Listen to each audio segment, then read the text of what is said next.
Kumusta po mga kapadre? Welcome po sa ating farm vlogs. Mag-subscribe na po kayo at mag-like para sa mga bagong adventures. Maraming salamat po! Mga kapadre, nandito ngayon tayo sa farm. Ayan, binisita natin yung farm. Kasi nanganak yung mga baboy natin. Si Aruba nanganak ng siyam. Ayan, ang lalakas nila. 1 week pa lang sila dito mga padre. Lalakas nilang dumede. 1 week pa lang yung mga anak ni Aruba. Siyam na malulusog na kulig. Ang lalakas dumede ah. 1 week. 1 week pa lang. Oh. Kaganda oh. Lalakas. Kaya gagawan ko sila ng kulungan. Kulang na yung kulungan dito eh. Oo. Lakas gatas. Puro ngayon yung pinapakain nila. Isang buwan yan eh, no? Oh, isang buwan. Ganda, oh. Di, mga ano na siguro, 30 days, pwede na tang awatin. Ayan oh. Ayun pala isa oh. Pumunta doon sa siyam na piraso. Walo pala yan eh. Oh, siyam. Kasi siya. 2, 4, 6, 7. Sakit pa lang to eh. Oo nga, nasaan Yung kaya walo. iba? Yung dalawa. Ay isa oh. Walo isa, saan?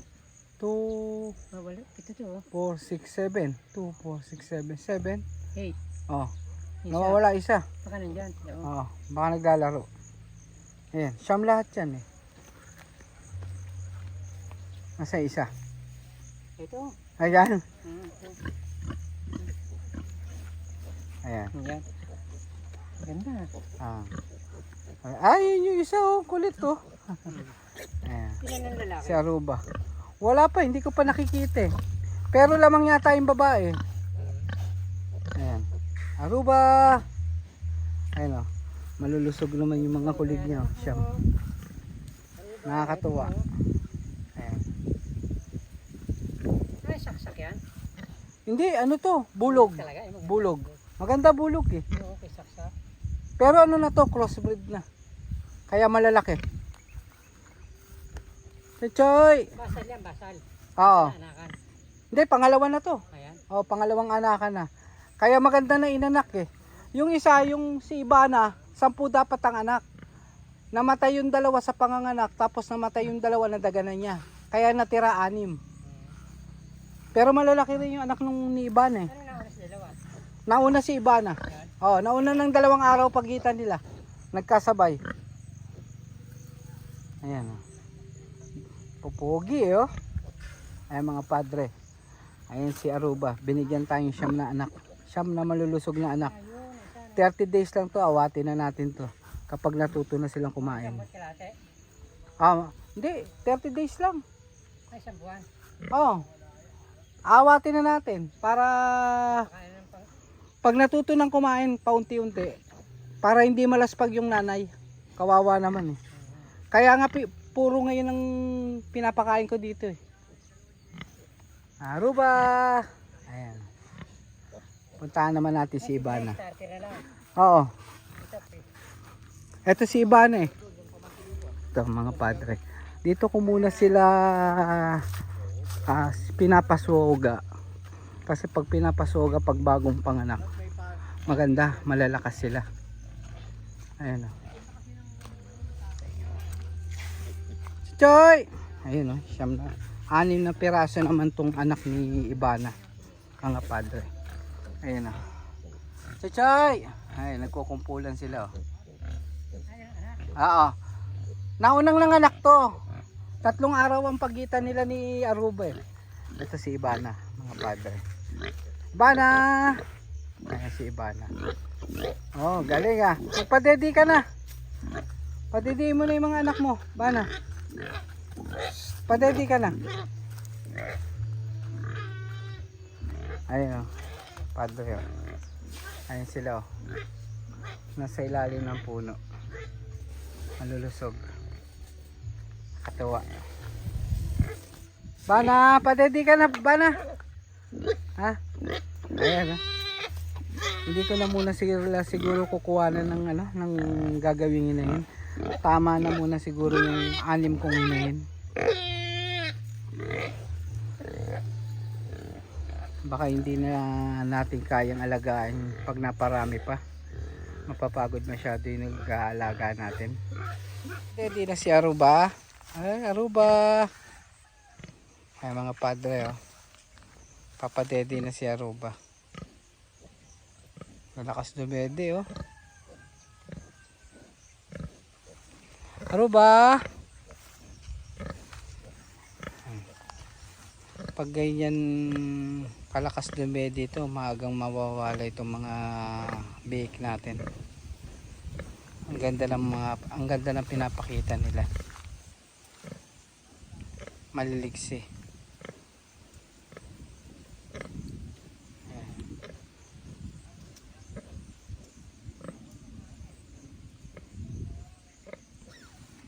Oh, umiiyak.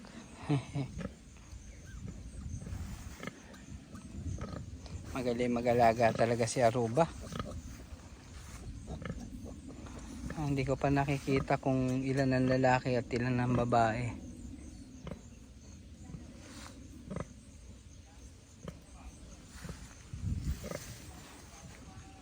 Ang mga padre, ah. Aruba.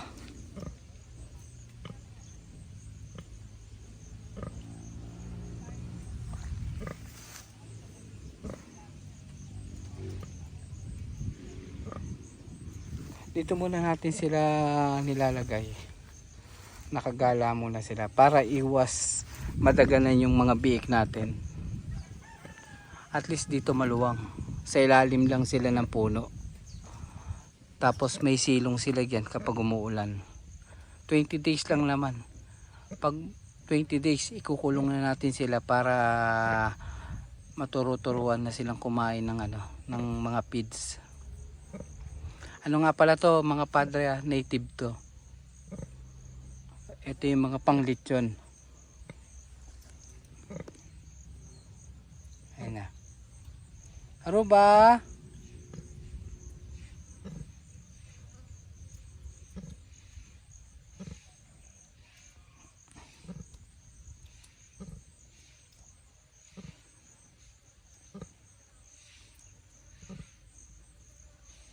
Ang bait ni Aruba, oh.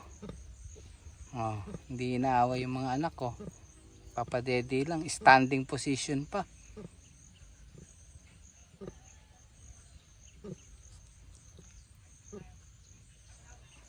Ayan. Sila.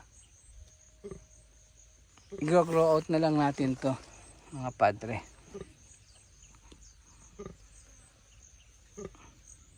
Ayan sila. Lalaki na rin. Oh. Nasa 1 week pa lang mahigit tong mga biik natin, bagong panganak lang sila.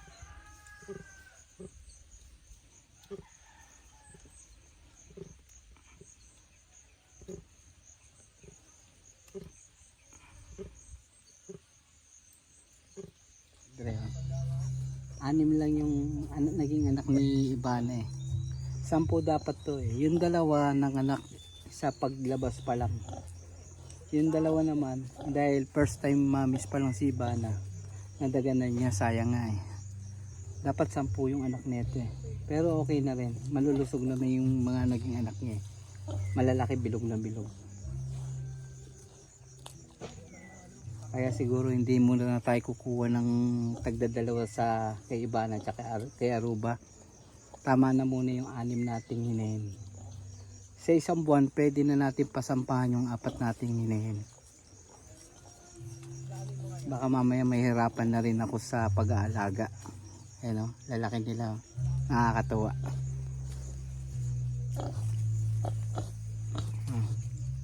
Kukulit eh, lalakas dumede. Ayan, ang kinakain pa lang nito, straight na lakas gatas lang muna siya, wala siyang halong darak. Kasi nagpapasuso siya para maganda yung suso ng mga alaga natin. Maging maganda yung gatas, tuloy-tuloy yung gatas. Ayan. So yung mga 30 days lang, pag natuto na rin kumain itong mga bake, aawatin na natin. Para hindi masyadong malosyang yung inahin natin. Kaya na dito ako ngayon padre, ang agenda ko naman magdadagdag ako ng kulungan, gagawa ako dun. Mga 1 week ako ngayon dito sa farm. Sabay relax na rin tayo ng konti pahinga. Tanggal stress sa Maynila. Dito muna tayo sa farm natin. Excited ako pag nandito ako sa farm eh. Nawawala yung problema ko sa Maynila. Chuchoy! Ayan na. Ayan. Ayan. Malulusog sila eh. Gaganda. Gaganda ng mga katawan nila. Buhay na to basta huwag lang mapapabayaan. Ay, nagiging marunong na rin naman mag-alaga si Ibana ng anak niya. Bago siya umiga, tinitignan niya. Siguro nagkaroon na rin siya ng trauma na nakapatay siya ng anak niya. Kaya marunong na rin siya. Ayan. Gala-gala lang sila dito. Ang dudungis, so puro putik.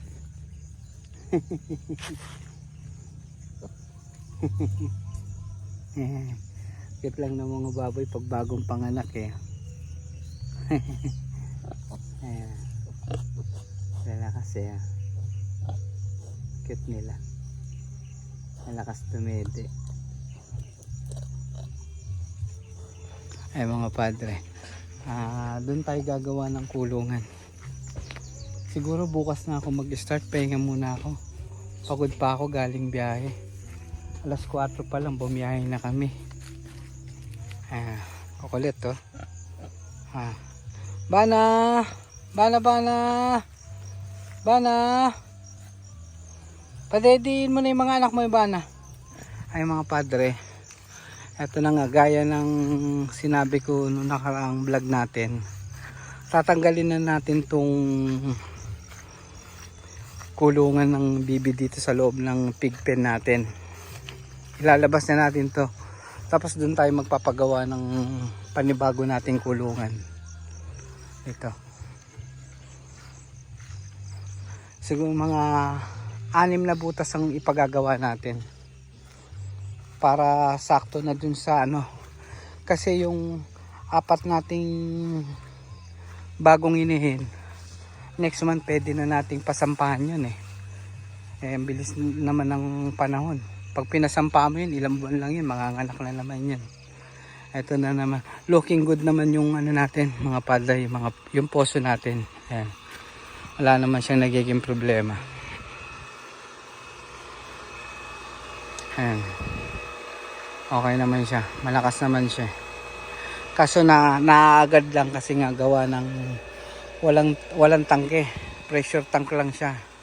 Kaya ang susunod na project ko naman, maglalagay ako ng tangke tapos pressure tank para tuloy-tuloy kayang-kayang supplyan yung farm natin. Tapos maglilinya na rin ako ng tubig dito. Basta 1 week ako dito sa farm ngayon, lilinyahan natin ng tubig. Dito ako maglalagay ng kulungan. Tapos ito hindi pwede, pagalaan nila yan eh. Yung ano naman natin, yung tinanim nating Madre Agua, ayun o, malulusog na rin yung Madre Agua natin, maganda na. Kulay verde naman siya. Isabihin maganda naman yung lupa, hindi siya naninilaw, kaya okay rin naman.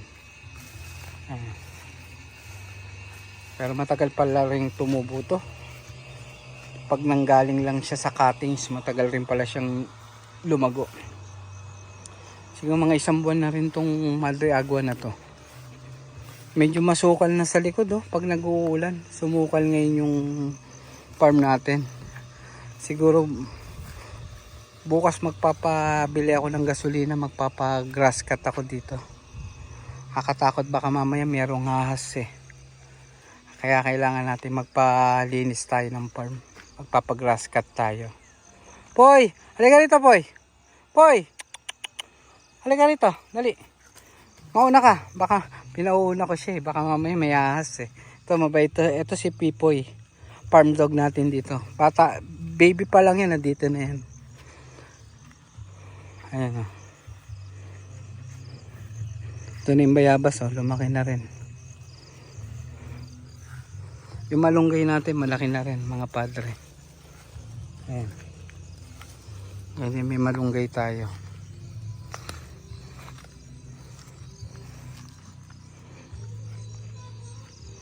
Ito, tatanggalin na natin to. Para solid na puro baboy na lang yun nandito natin sa farm. Yung mga bibe, doon natin ilalagay sa pan. Nagkakatubig yun padre kapag tuloy-tuloy kasi ng ulan. Diyan natin pagagala. Diyan natin lalagyan ng kulungan malapit sa pan. So yes, ang hihina na to. Ano to? Naglalandi na? Oh, 4 na naman tong naglalandi natin. Palipasin muna natin. Marami tayong biik. Hindi, lipas isang landi, di ba? Landing laki. Landing laki lang yan. Dapat yan, medyo dinadayet-diet na natin, ha? Ha? Ay, mga padre, oh. 4 na naman tong hinayin natin, oh. Ito, grinoot namin to para maging hinayin, eh. Pasok ng July yan. Naglalandi na. Papasok na itong July. August na natin to pasampahan. Kaya mo muna silang enjoy nila yung pagkadalaga nila. Mag-enjoy muna kayo, ha? Ha? Enjoy muna sa pagkadalaga, ha? Ito, may naka-order na dito. Maganda yung pambulog nila. Okay naman. Yung bulog. Anong gamit nilang bulog sa kabila? Inaalok nila. Puti. Gusto ko itim, eh. Gusto ko magkaroon ng puro itim, eh. Eto mga padre. Ito yung siyam na binili ko sa ibang farm, pang grow out. Ito yung anak ng baboy ng kaibigan ko. Hindi niya na kayang sustentuhan yung pagkain. Binili ko. Ngayon ako na nag-grow out. Ay malapit na rin sila. Mga ilang kilo na kaya to? Jess? Ha? Nasa 15. Abutin natin mga 25 hanggang 28. Kasi total tatlong sako pa lang sila, no? Ito mga padre, gamit namin dito. Straight feeds kami. Para makuha namin yung gusto naming laki ng pag-grow out namin. Unang ginamit natin dito kay Jess, ano? Starter. 2 sakong starter, no? Tapos, nakakaisang sako pa lang tayong hog, no? Ayun, gamit namin. Starter at saka hog. Bilis ko na kasi yan sa starting. Hindi na solid. Diniretso na namin sa starter nung pagkaawat. Nakuha namin to, malakas nang kumain. Kaya diretso starter na. Ayan, mga padre, malalaki na sila. May pangbinta kayo dyan. Ayan, kung sakali, kung gusto nyo, ilang weeks na lang to, baka bitawan na namin to. Maganda na yung laki niya, eh. Next week naman, yung anak ni Aruba tsaka ni Ibana, dito naman sila. Para maturuan nating kumain na rin sila. Ito, baka next week okay na to. Pwede na natin tong i-out. Ay mga padre, ang gaganda nila. Ilan ang babae dito, Kuya Jess? Dito pa na Hindi, ha? Ito, to sa Siam. 3 babae. Ito mga padre, kung gusto nyong bumili sa akin ng panginahin, ito, magandang lahi ito, malalaking lahi nito. Crossbreed na to. Ha? Hindi, inahin. Inahin pwede. Pwede, pero kung barako wala na, nakakapon na sila, eh. Pero kung inahin, ayan, magagandang klase rin yung inahin na to. Kasi ang nanay nito, kapatid netong mga ginawa kong hinahin. Ayan. Malalaki sila. Crossbreed sila ng large white. Ayan. Ito. Malalaking baboy sila. Magaganda lahi nila. Choy choy! Choy choy! Choy choy! Choy choy! Ayan, bababait sila. Ayan, mga padre, kung sakaling mapaibig kayo, pwede kayong kumuha sa akin ng babae. Gagawin yung inahin. Ayan, pag-usapan na lang natin, PM lang kayo sa akin. Ayan, quality yan mga padre. Hindi yan tinipid sa pagkain.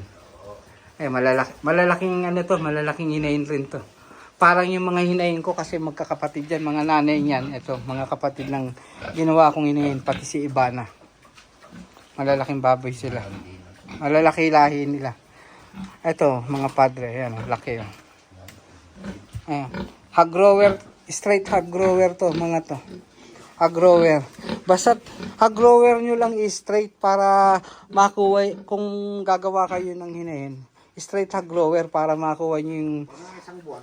para makuha nyo yung tamang katawan ng gagawin yung inahin. Ayan. Yung maluan ng darak na. Ayun, nagse-set up kami ng car wash para masarap maglinis. Nagwa-wiring kami. 1 week ako ngayon sa farm. Na-miss ko yung farm eh. Ayan. Ayan. Ang cute na ito mga padre. Ito. Cute to. Lalo na pag naubos na yung pagkain. Ang cute. Ang sasarap kurutin eh. Magastos eh.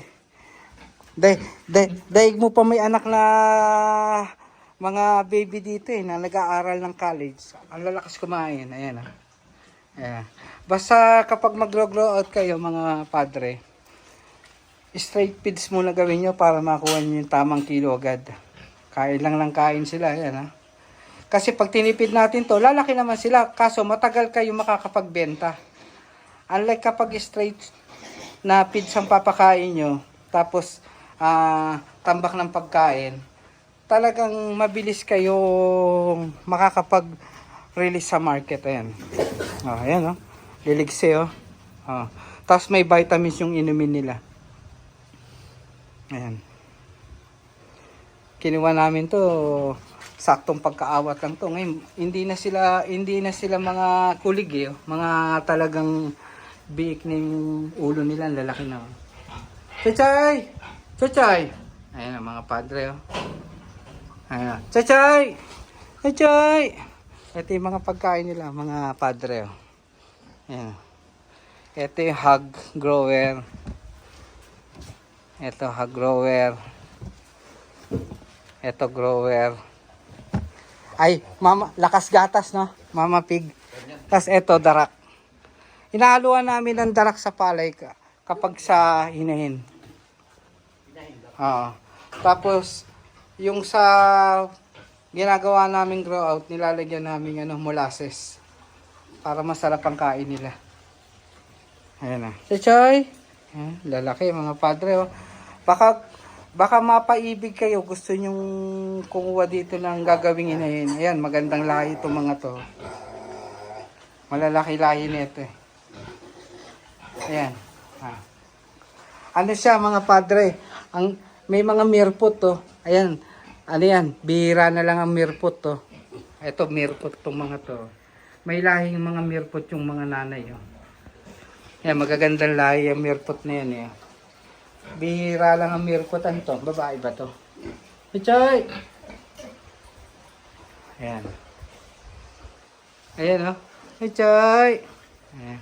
Laki na nila. Nakaraan. Ang liliit eh. Ang kukulit eh. Nakikita mo na yung lumalabas na sa katawan nila yung talaga yung mga inubos nilang feeds. Mga padre, ito ulitin ko, nakakatatlong sako na sa akin to. 2 starter feeds, tsaka yung kakabukas lang namin nung 2 araw pa lang silang kumakain ng hog grower. Hindi pa nila naubos, nakakadalawang araw pa lang silang kumakain ng hog grower, pero ang gaganda na ng katawan Siguro more or less uubos to hanggang 6 na sako lahat, pati 4 na hog grower tsaka 2 starter feeds. Pwede na to, kuha na namin yung kilo nito. Kasi malalaki bulas nila eh. Malalakas silang lumaki. Kasi crossbreed na to eh. Ito maganda. Ito yung inahin ko na maglalandi na. Lalaki, namamagana sila. Pero hindi muna natin to pasasampahan. Sa August na natin to pasasampahan. Ay, Chachay! Mababait siya, no? Kahit bihira ako makita ng mga yan. Chachay! Chachay! Ayan, babait pa. Chachay! Chachay! Ayan. Chachay! Ayan, babait mga padre. Ay mga padre, ulitin ko, baka kung sino yung gustong magsimula ng backyard farming, gusto ng quality na babae. Ito mga padre, pwede tayo mag-out dito ng pambabae. Grow out ko to. Yung mga lalaki hindi pwede, mga kapon na to eh. Pang lechon na tong mga to eh. Pero yung mga babae, yan quality na pwedeng maging hinain to. Ang nanay nito, ito mga kapatid naman nito. lahi nito. Ayan, malalaking bulas sila. Bali, ano na sila mga padre, native crossbreed na sila. Pero lamang pa rin yung pagka-native nila. Siguro 70% ang native, 30% crossbreed. Pero malalaking bulas na rin sila. Ayan. Bali, nakakailang benta na rin tayo dito ng mga kulig. Siguro tatlong paikot na rin tayo mag-grow out. Ayan o. Aba, ito mga padre o. Ayan o, potential. Kung gusto nyong magsimula ng backyard farming, kahit dalawang native na babae, ito pwede to. Ayan. Ang kagandahan nito, hindi natin tinipid to sa pagkain. Talagang ibibigay nito yung tamang bulas ng pagkainain. Ayan, ang kaganda mga padre. Oh. Ayan. Ayan. Tsaka magaganda silang magbuntis kasi si Ivana tsaka si Aruba, oh, ang ganda ng inanak. Siyam tsaka 10 sana si Ivana. Ang problema, first time mamis lang siya eh. Namatay yung apat. Yung dalawa sa panganganak, yung dalawa na daganan niya. Pero malulusog yung mga anak nila, buhay na yun. Susunod nun, by 2 weeks, palit naman sila yung 15 piraso na bagong awat, dito naman sila ngayon ilalagay. Eto, iwalay na natin sa gagawin nating kulungan para mas lalong bumulas, para hindi magagawan sila sa pagkain. Ayun mga padre, ulitin ko, baka makatipo kayo dito ng pwedeng magandang quality na pwedeng gawing hinain. Ito, pwede to. Pwede kayong mamili dito. Wag lang yung lalaki hindi na pwede kasi wala na eh. Kapon na yung lalaki na ito eh. Kaya hindi na tayo pwede. Doon sa biik kong bago, pwede tayo kung gusto nyong kumuha sa akin ng barako. I-video ko bawat isang pwedeng gawing barako. Bago ako magpakapon, kung sakaling may makakursanada sa inyo doon, pwede kayo mag-reserve sa akin o tawagan nyo lang ako. Bibigyan ko kayo ng quality na pambarako. Doon sa isa nating bagong panganak yung 15 pieces. Yung anak ni Aruba tsaka ni Ivana. Malaking lahi yun si Ivana tsaka si Aruba. Ayan mga padre. Mga padre, sakali makatipo kayo ng gagawing hinayin. Ito. Sabihin nyo lang sa akin, PM nyo lang ako. Panginayin lang. Sa barako hindi ubra dahil napakapon na natin eh. Pero kung gusto nyong barako, dun sa 15 pieces na bagong panganak doon, malaking mga bulas rin to. Kahit pumunta kayo dito in person, makikita nyo malaking bulas tong mga inay namin, tsaka yung mga anak. Quality na pwedeng gawing mga nanay. O paano mga padre? Gaya na laging sinasabi ko, ingat and God bless.